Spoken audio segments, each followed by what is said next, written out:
people call due to the weather, but whatever. It's okay. So my name is Reggie Greenwood. I work at CSCDC and Governor State University, actually. And I'm happy to welcome you all here to 1916 for a conversation, a brainstorming session about thinking about how do we develop a theme, how do we market the Southland, particularly given a lot of the success that we've been having recently. Well, welcome everyone. It's a pleasure to be here on a cold day. We're going to start with just an idea that Bionic, and he just walked out the door. I don't know, where did he go? So, Marcel, introduce yourself. And so this is or you take it over. Go ahead. I don't need to set the stage anymore. Yes, I'm Marcel. Kind of big idea. I've had the privilege through working with many organizations. I've had the privilege of working with several organizations and visiting a lot of the manufacturing companies that are here in the Southland. And when I talk to my family and friends and just residents, they have no idea. Even though some of this stuff a lot of this is already in the news and it's public information. These are articles from Cranes. There's still a disconnect between who we were, old world manufacturing, and who we are evolving into, which is this new look for the Southland. I think that what I've seen is that the other suburbs to the north and the west get a lot more print and ink when it comes to things that are happening. And it seems like there's always kind of reluctant kind of conversation, either within our state or even nationally, about the great things that are happening here. And one of the things that I tell my clients is, if you're not getting the press you want, or you don't like how the press is covering, you have to make some press of your own. You have to now create opportunities to talk about things that are happening within your organization. And so this came about with my conversation with Reggie and Rick in terms of how they can promote the airport, and the airport really being not something that needs to only be talked about as a singular item, but as a component to a bigger picture. And it's through that bigger unified picture that a lot of these things can happen.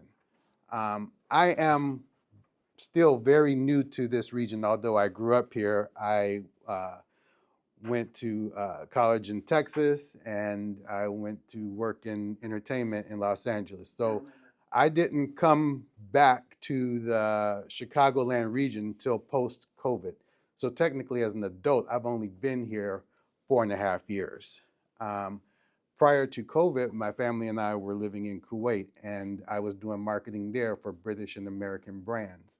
And what I saw there through other state-sponsored programs was how they promoted the Middle East and their region.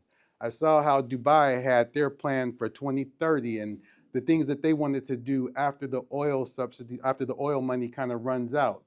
And so that's where this kind of idea of, if there is a collective thought, idea, message that we can communicate about the Chicago Southland to our other neighboring areas, to Illinois, and to the nation, it can then grow and attract more.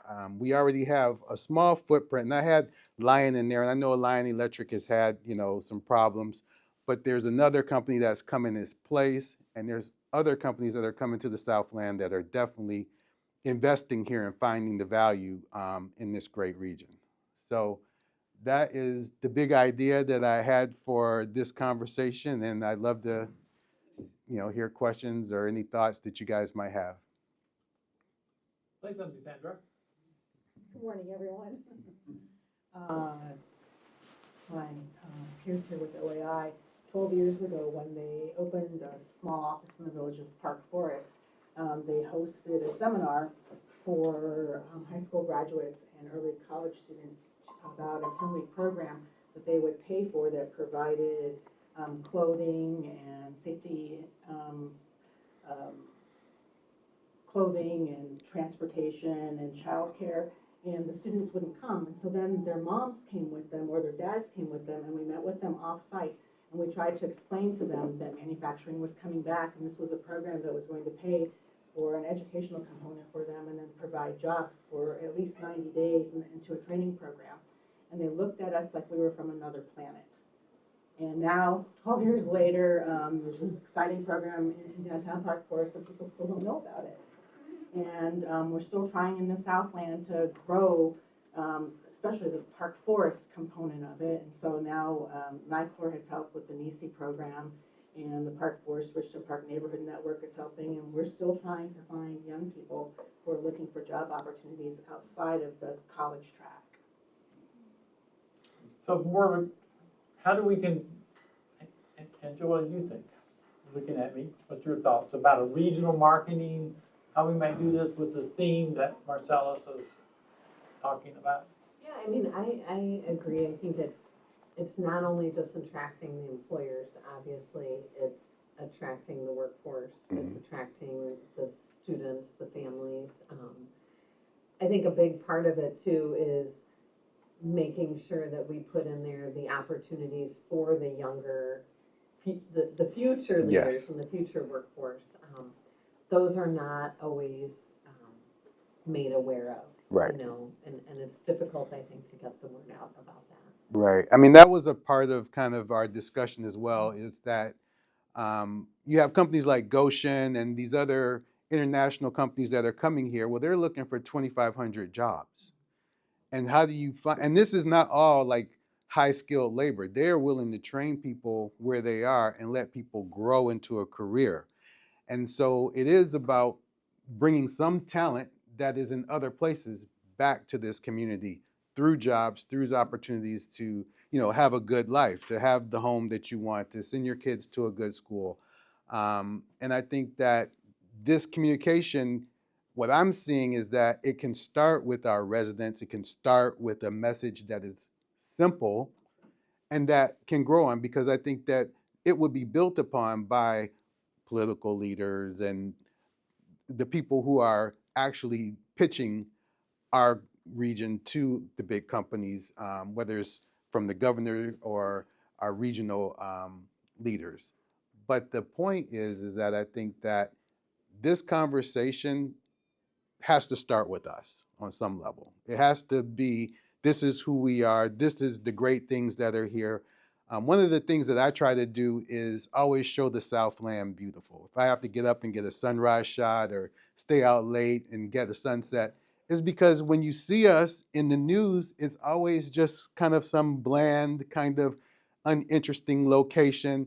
Even if it's a good story, I think that there is not enough that's showing what a nice drive down some of our boulevards is like, what it's like to play on the golf courses here. And that's a part of it. I think the messaging is tied in towards the jobs of the future, because the young people are looking for what they're going to do, but they don't want to go. If you say manufacturing and you have in your mind old world manufacturing, well, who wants to really be in a very hot place that's inhospitable compared to now what manufacturing looks like, which is, almost like, a kitchen for all that matter, because they're super clean. I mean, we went to a steel manufacturer and it was so clean. It was almost like a hospital in there. And then I took a tour of Goshen and another place. It just screams like just immaculate and a great working environment. But I don't think the people really know that. I think the overwhelming message is opportunity, Yes. right? Opportunity for work-life balance, Yes. And enjoying the downtime when you're not working, opportunity for education, opportunity for family growth, opportunity for personal growth, opportunity for employers. There's opportunity here. Yes. In every regard. I think that is a great point. And I think that it would help if we're able to kind of have this kind of message filter on multiple levels. So it's at our higher educational institutions, it's at our present companies who are looking for talent, and then there is a pitch for companies that are looking for a place to bring their business, and that this is a great place to be. Janelle, what do you think? This is a conversation that we've had as well. We recently at the chamber did a phone survey of our members, asking, trying to plan for the future to decide how we can better support our business members. And some of the feedback we received from that survey was the fact that some of the employers are having challenges with retaining qualified candidates for jobs that they need to fill. So we've been exploring ways that we can kind of be the bridge to assisting those employers. We've had conversations with folks like OAI and Park Forest and others, and I think it's that, just as Marcella said, the message isn't getting to the community. As we know, college isn't going to be an option for everyone, whether it's, financial barriers or other barriers that they have. And those folks would be perfect candidates for some of these positions that need to be filled. However, they don't know that these opportunities are available. So we've been trying to explore ways that we can be the liaison between those business members as well as the community and present more community-facing events so that those employers have an opportunity to get in front of those folks to present those opportunities to them. Just some more thought.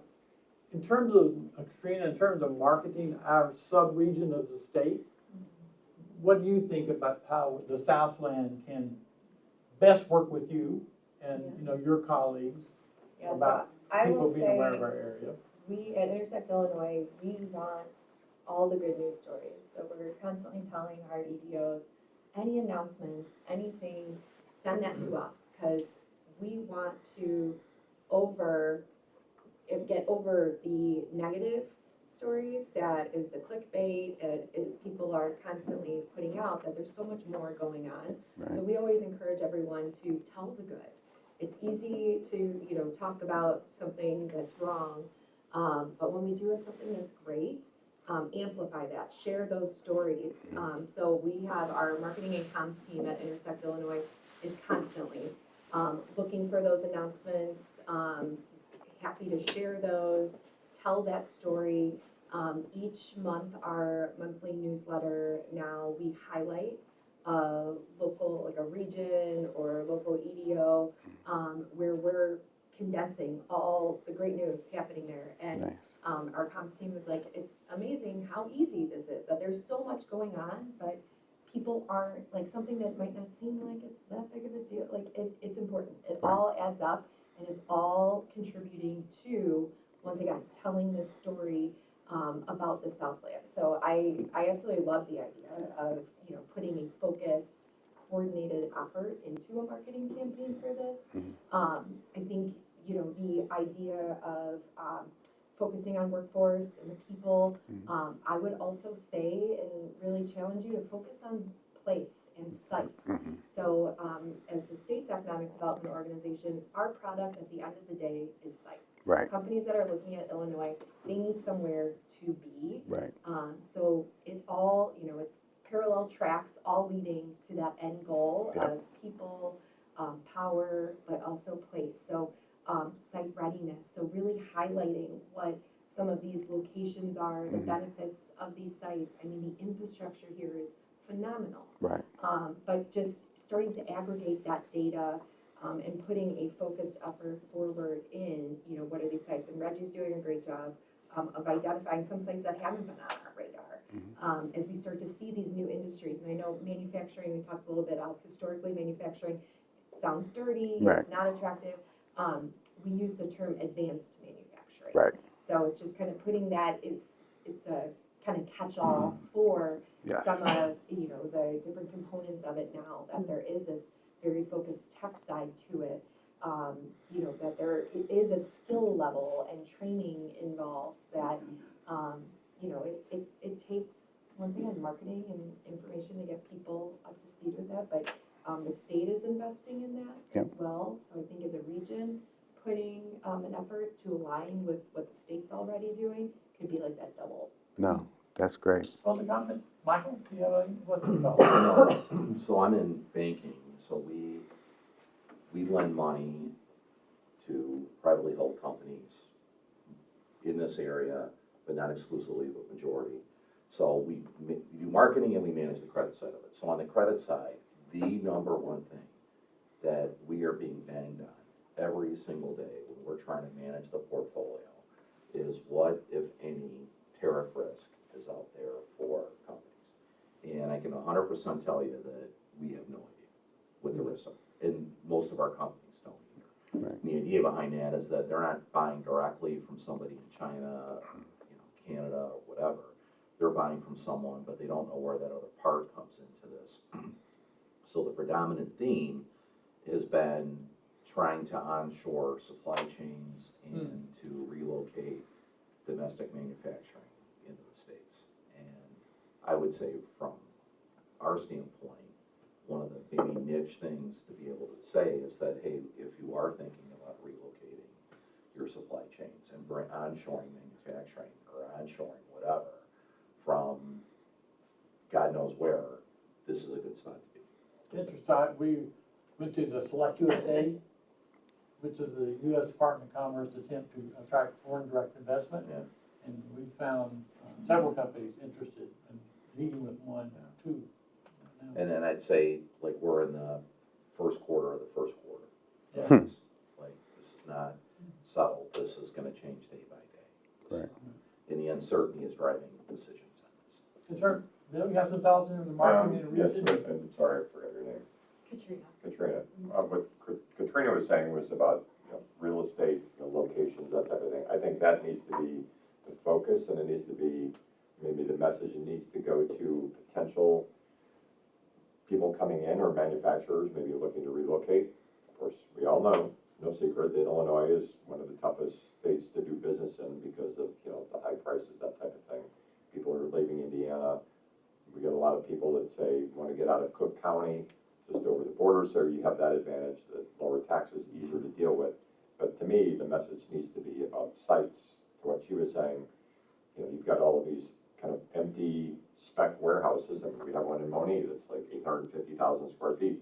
Don't know why it keeps getting empty, but those could be converted to manufacturing sites and showing that. And then, of course, backing that up with lifestyle, because they want a place, schools, that type of thing. So, they want a place for their employees to be safe, have a, build a house, that type of thing. So I think it has to be, rather than marketing to potential workers or consumers, Right. it has to be the other way around. But Right. it's just a matter of switching the order. And then again, I think I mentioned before, going to like different manufacturing sites and having a booth to say, because I think I went to the ICSC show, and I think University Park had a booth there and somebody else did. Nobody was in them, but nonetheless, when I walked by, nonetheless, you have to be there and to lure people that way too, and to walk around. Yeah, and that could be anybody in this room that's, here at the meeting could also walk and have cards or like a brochure, with a QR code to your video, that type of thing. Right. And I'll just say, I think I totally agree with what you're saying, and I think there's two pushes. There's a push to residents because we need them to vote in favor of things that support initiatives that will hopefully attract businesses on the political side. And then on the other end, we need to market to the region and businesses and the sites and the opportunities that are here. I think definitely, and it doesn't have to be the same message, because a message to the residents is one message, and a message outward going international or national to possible suitors is a different message. But they do need to be kind of coordinated so that that effort doesn't bump into each other, but it supports each other. Craig, say something about Governor State University could be a center of this. Well, sure, I absolutely think so. Not coming to another meeting again. I think we have to also promote the workforce, in the universities and the colleges and the students that they're, and the high schools. But like you said, Bill, a lot of it's going to depend on location, but what other amenities are their workers going to have access to? And that includes schools and, and everything else. So. What do you say about South Suburban? I would say we have to align it with the workforce, but we also have to align it, but piggyback a little bit on Craig, with our high school partners. And I think a lot of it, does have to do with the school districts and where people want to relocate and, the opportunity, for their families. The other aspect I see at South Suburban College would be, the recruiting aspect. For example, the different job fairs, and Craig and I were just talking about internships. We need to get more into that, to prepare for these types of opportunities and really grow that population that, just wants to go into the workforce, opposed to, getting the associate's degree, bachelor's degree, master's degree, et cetera. Sure. I'd have to ask my mayor, Michelle, what do you think about marketing our region and methodology we may best do that? Gosh, I'm sorry, I don't really have an answer to that, but I do, piggybacking on the internships, I come across young people all the time, engineering students at some big colleges that are having a lot of trouble getting internships. It would be great if the big companies that we had here locally, put more of an effort into. You mean like hiring summer internships or? Summer Yeah, internships I for our don't- kiddos. We have some super talented kiddos who are having a real hard time, getting that first or second experience, here in the Southland. They're going to other states, other parts of the country, and I think we should be keeping them here. Also, as we were talking, OAI, there were a couple of folks, a couple of kiddos who didn't go to college, so I was texting their moms. Get in contact with OAI. Randy, we think about that from Comcast, you see economic development happening. You think the Southland could spend more attention to marketing our region? What's your overall thoughts do you see? Well, yeah, no, thanks. I'm not too privy with the South Chicagoland. In your video, just got me in like surprised, right? Like an hour. Like the mainstream media does highlight a lot of the bad and the vague stuff, right? But I think your video just really elevated what South Chicagoland can potentially, or is currently delivering from a workforce standpoint and whatnot. So from a connectivity standpoint, there's definitely a ton of opportunity for, I can't speak for Comcast on behalf, right? From my experience, I think there's certainly a lot of opportunity to bring connectivity to a lot of these new organizations that are coming on, are potentially coming our way. But I think more importantly, the marketing standpoint, right? It starts, I think, from, the marketing standpoint, highlighting all those great things that are currently happening in this area, and really attracting the young to even the tenured residents that are been here for a while, right? And really making that noise through marketing, social media, QR codes, et cetera, right? And cultivating that, sort of starting the excitement. And then from a Comcast perspective, of course, then, that's where we can come in and sort of, we got new businesses in place. We have a lot of tools and resources that we can engage with and deliver connectivity. And of course, state-of-the-art connectivity, right? As AI is just around the corner, right? We can't rely on just cable, coax, internet to deliver state-of-the-art connectivity. But certainly, this is a great conversation. I love hearing this, and something for me to think about and certainly talk about with my leadership on things that we can do from that perspective. The other side, Erica?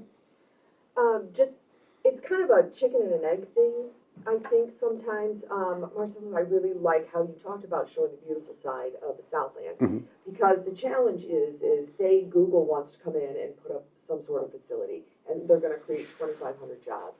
Do you have 2,500 people, even if they're willing to trade?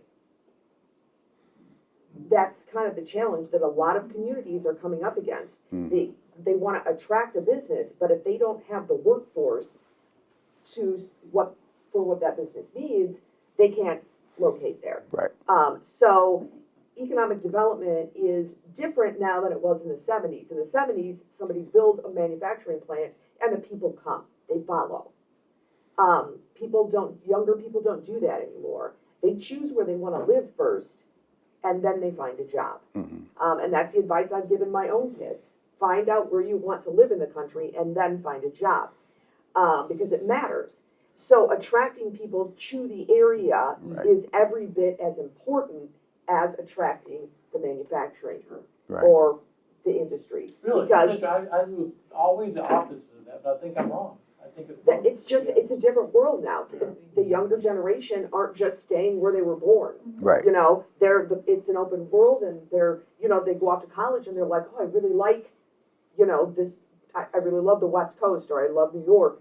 And so, but that also means that we can attract people that are from Massachusetts to here. Right. But they're not gonna come unless they can see the beautiful side. Right. And a lot of times, marketing that, the first step in that is tourism. Yeah.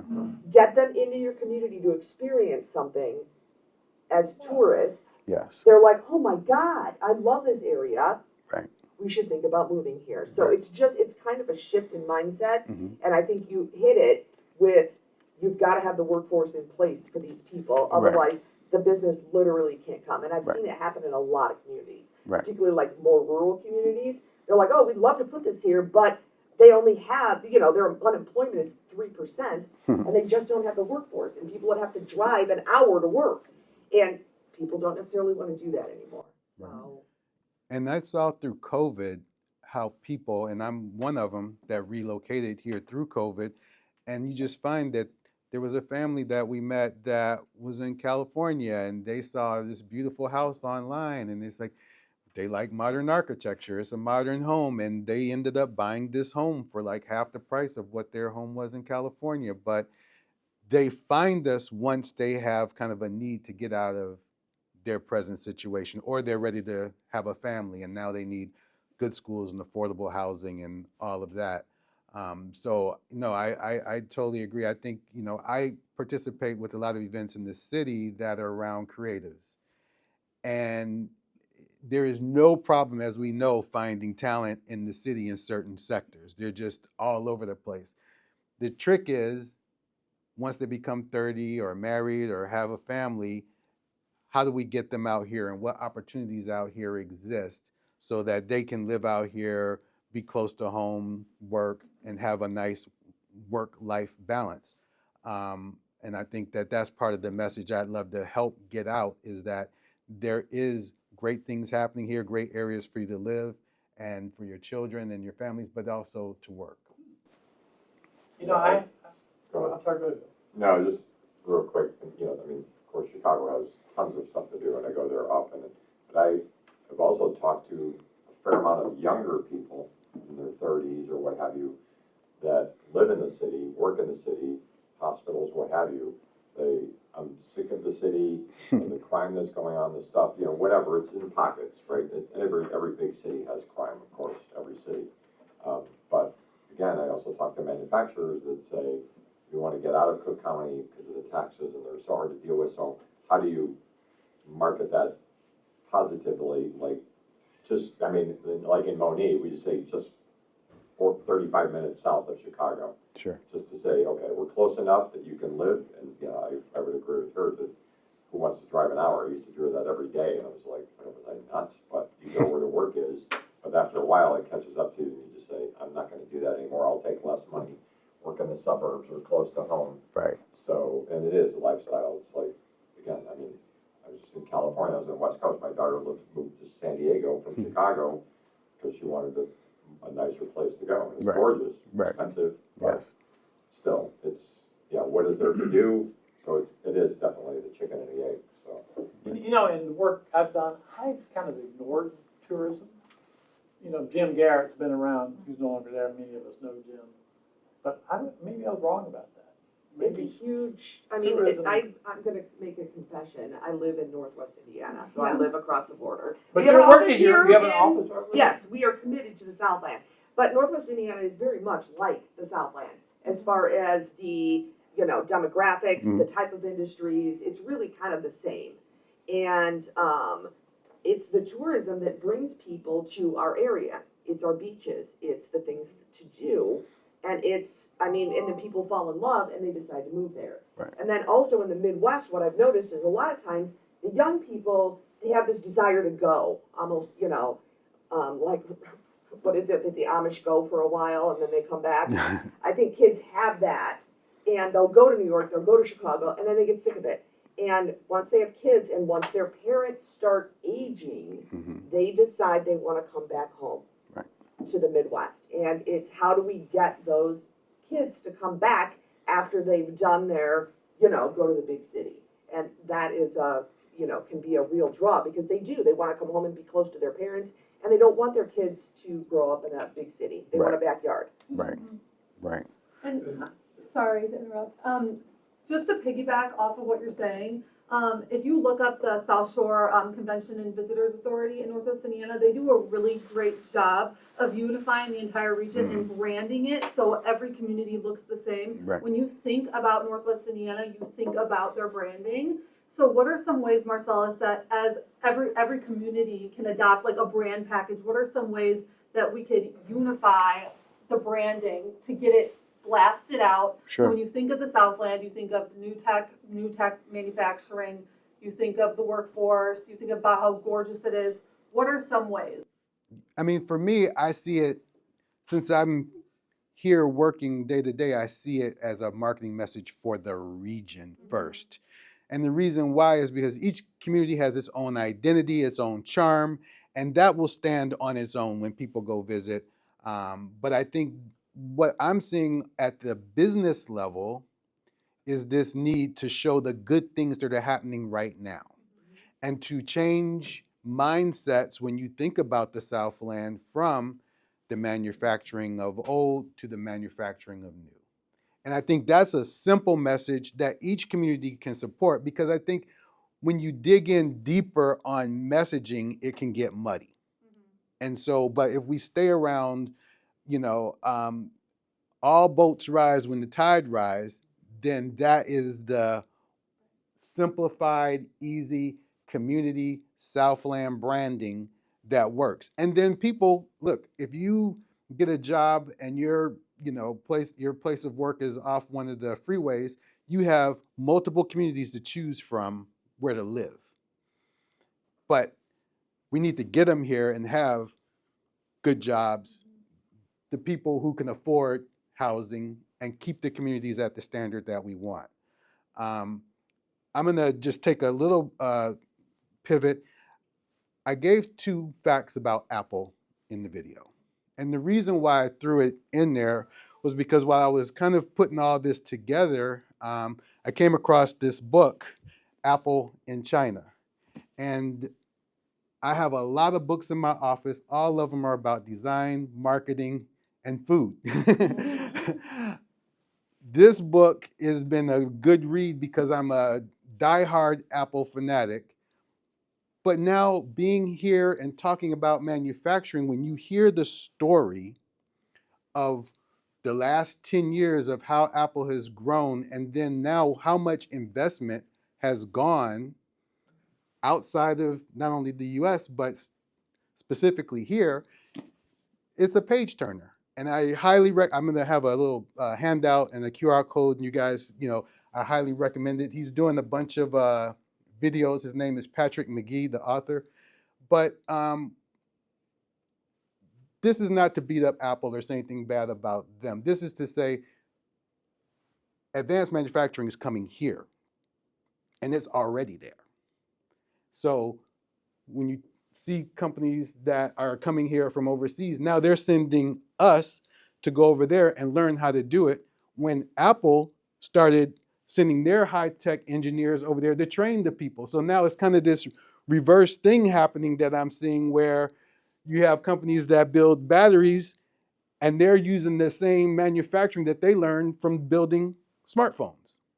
So there's this kind of thing going on that I think it's important that we lean into this advanced manufacturing, because it can breathe new life in the areas that have gone dark in the Southland.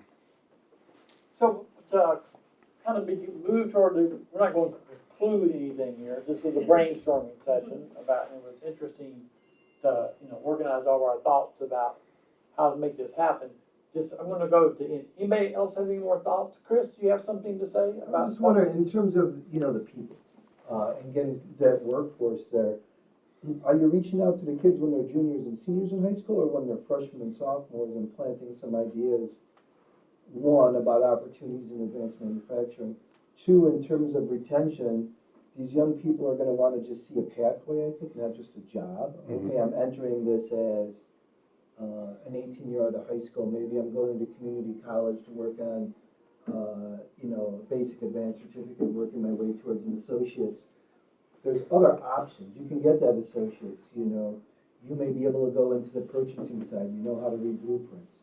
You understand the industry, you worked on the machines back there.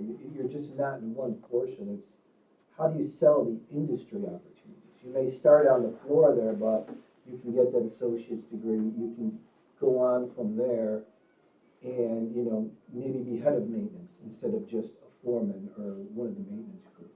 So how do you explain those opportunities, to be able to simplify that and lay it out and say, you're starting here, but this is an industry, it's not a job, and there's different parts of that industry. It's almost like an apprenticeship. You know how the production works. You started in production, you want to move up, maybe you want to be in purchasing, maybe a little bit more on the corporate side. So how do you lay something out for them for that? About the Let industry? Chris answer that. That's kind of what, Chris, when you talk about what we do in that regard. Yeah, so this is an ongoing challenge, and not just in the Southland, but I'm sure across the country, is selling young people on tech jobs. It used to be you thought if you wanted to go into technology or engineering, you had to get a college degree, maybe even had to have a master's, and that track is just exclusive for a lot of people. So what Southworks Robotics and Engineering partnership has done is we work, and we have a lot of work to do still. But we've been creating that exposure from high schools, working with the high school CTEs, the career and technical education directors have been great. They understand it. Their job is to help students get into careers. So our area CTEs have worked with us to create the various events, the manufacturer meet and greets, Manufacturers Day, and then the robotics competition with the different high schools. And so we're working to get those young people to understand there are career pathways, and we still have a lot of work to go, but we're getting there. Right. And we've got to do that because they end up, look, I just raised 3 sons. They're all in their 20s. I'm watching their career tracks and the decisions that they've made to try to land at not just a job, but a career. Right. And this is part of the need. And Southworks has been doing it for 7 years, and we're making a difference. And some of the companies have been really great. I mean, they've really stepped in and given exposure to themselves, to the high schools and to the students. And those students have gotten, they've clicked in, and they see there's potential. And if you start at Amazon or wherever, you can still go places. Like we're trying to sell their mindset that you can go places in manufacturing and tech, and you can have a real career. You aren't just going to sit there and move boxes and stamp boxes, which is the old school idea. And your mom and your grandpa think that's how it is. Right. But there are really directions, so we're working on that space. And we have some great videos we need to use from Southworks. So Southworks, Chris, has been this thing. I think we had 300 people at Manufacturing Day and 300 at a robotics competition. So 13 high schools. 13 high schools. So we're going to obviously take all these ideas back and continue to think. But I wanted to say a couple of things about what's coming up next. We're having our next quarterly forum, which is being sponsored by Opus in Alsip, which is another spec building that was built in Alsip. There's 300,000 square foot spec buildings there. And we're doing a forum. They're hosting a program, and John Ryan, the mayor of Alsip, is leading that. We'll probably get a lot of industrial developers there. So, we need to think about how do we use that or leverage that event on something that will be happening. And then in the fall, we're going to do another event, probably around something about giving an award to a developer or to a politician or someone that's been sponsored to this. And we usually get a big group for that. So a lot of the marketing we've been doing is around developing working relationships with companies. And those are 2 events.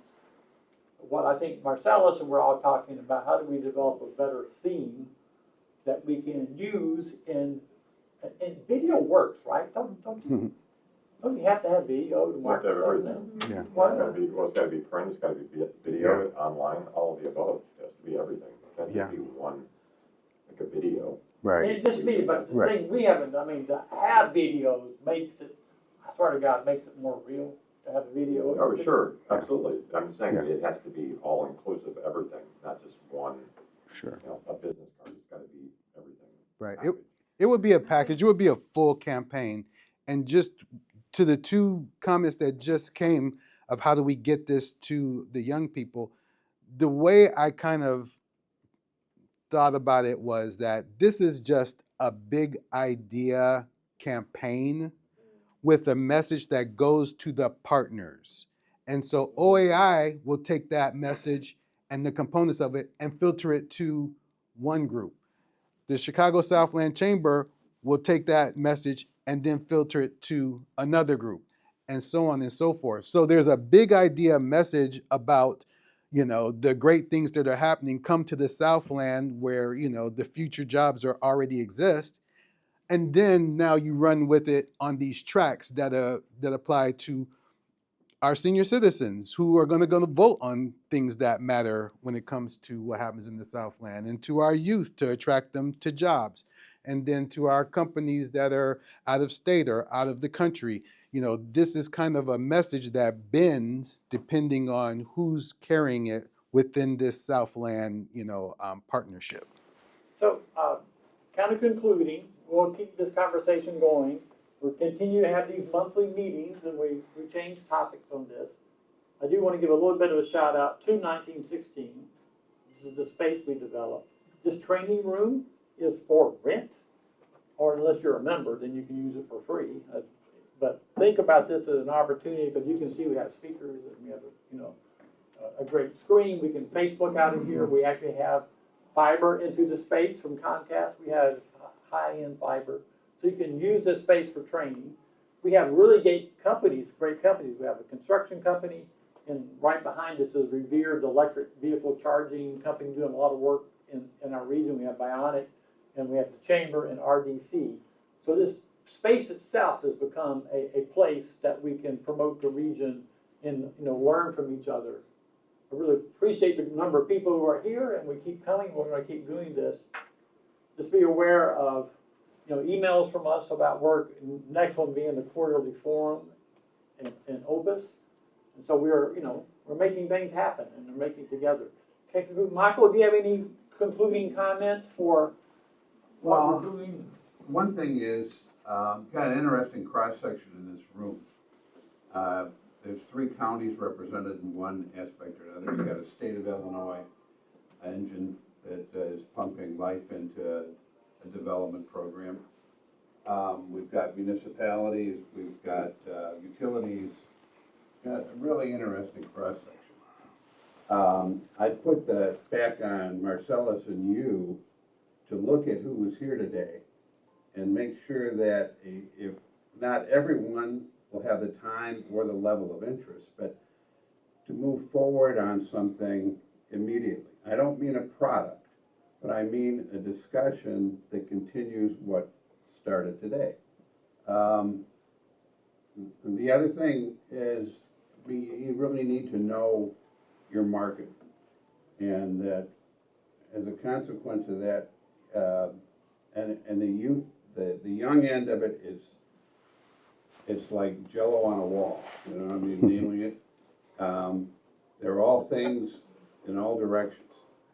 And I'm only basing that on when I was more active in the workplace, getting out of the Army and going to get a job at Ford Motor Company stamping plant and being told what a great thing I'm going to have in 35 years, this pension. It absolutely turned me off. And I lasted 2 weeks there. They had 6 jobs in 3 months. But the thing is, I think we really need to know what would separate us in terms of our uniqueness and attraction, but also who we're selling it to and how do we get it across. I mean, that's where the schools come in. They're so important. I mean, they've got a population that's in a location that we could take advantage of. And I mean that only in the most positive sense, in terms of really putting out the message of what the area has to offer and the potential of them being part of the solution. But I think you need to follow up on this. I'm going to put on that because I chair this, and I have to tell you what to do, Reggie. You have to follow up on who's here today. Very good, Chris.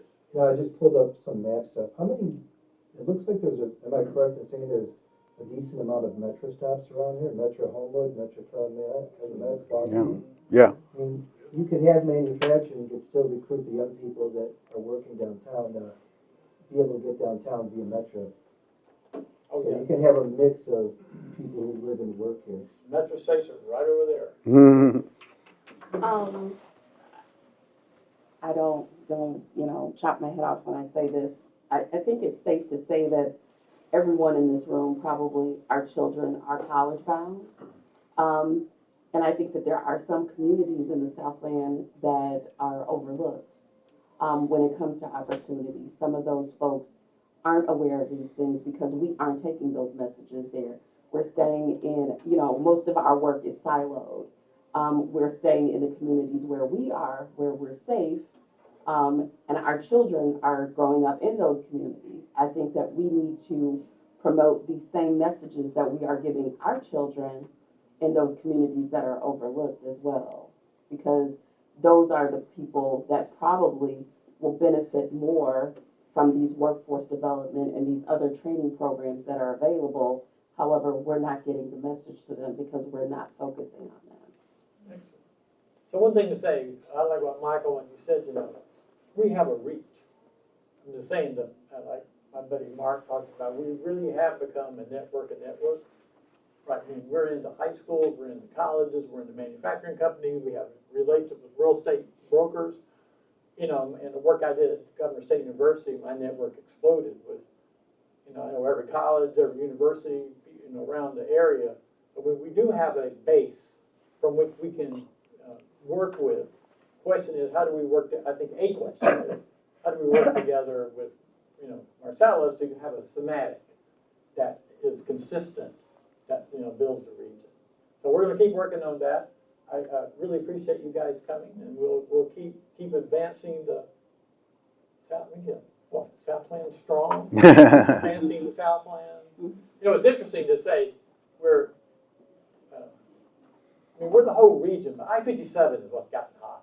And think about in the last 4 or 5 years, we still have some vacant buildings, but think about the amount of development on I-57 in the last 5 or 6 years. It's 50 million square feet is unbelievable.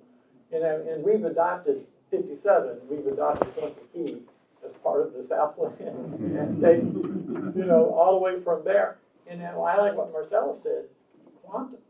We at GSU are connected to quantum in a variety of ways. I mean, what's it called? The manufacturing, whatever, the Big South Works project. So from Chicago Quantum to Goshen and Kankakee, this region it's gotten a lot of attention now. And I had a meeting, we're working with a South Korean company looking at investing $2 billion or something here.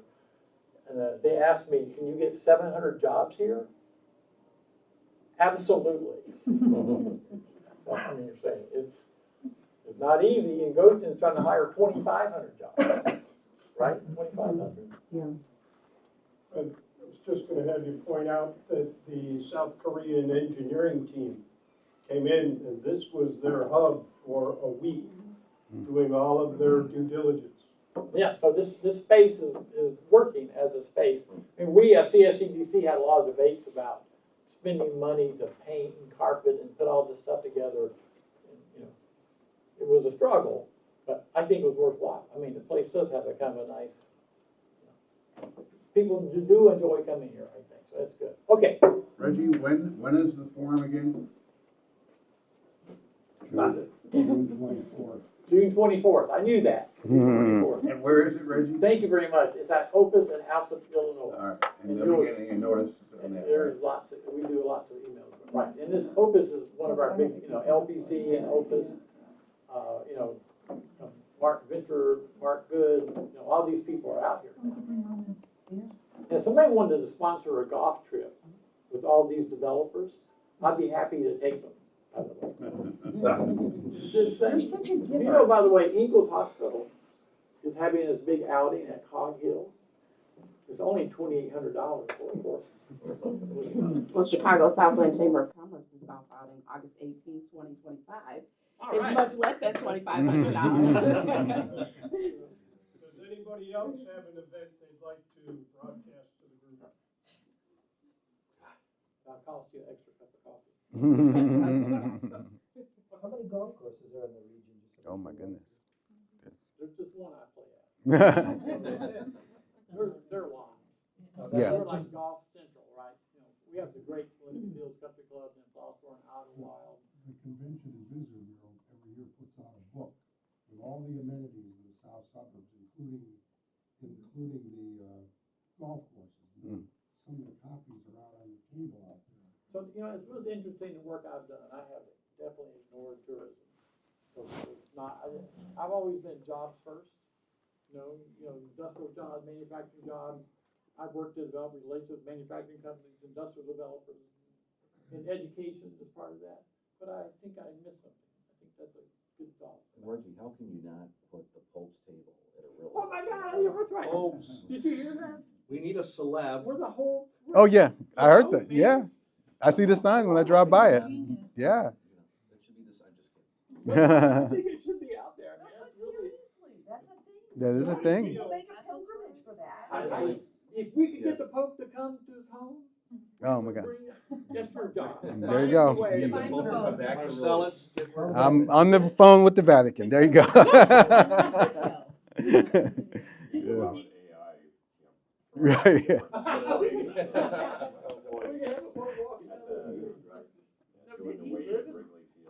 Dalton. I mean, but he lived out here too. He lived in His Homewood. brother lives somewhere around here. Yeah. You can Actually, find he him. was in Olympia Fields because there's an Augustinian property in Tollentine in Olympia Fields. So actually outside of Dalton and the rest of that, he was at some point in his religious career, he was in lived in. Oh, I mean, he worked there. He really had not Worked and lived. And his father, after his mother passed, lived in Homewood. Wow. So, Nice. You know, I mean, that is really our biggest celebrity. You're right. Probably. You know, that is a hell of a celebrity. Don't say Bigger hell than of a Oprah, for celebrity. Yeah. Okay, well, I just noticed my friend George, put your head way, so, by the way, George is with Revere Consulting, or not, what's the EV? Revere Consulting and Revere EV Solutions. Revere EV Solutions, he's doing a lot of work around the country, a lot of work here. We need to keep thinking about, you know, electric charging stations and stuff, but Revere powered, not by Nycor, where's, Karen's not here, that's right, Karen is from Comcast, is out today. Okay, thank you, everyone. All right. Bye-bye. Thank you, Reggie. All right, Thank you, Marcellus.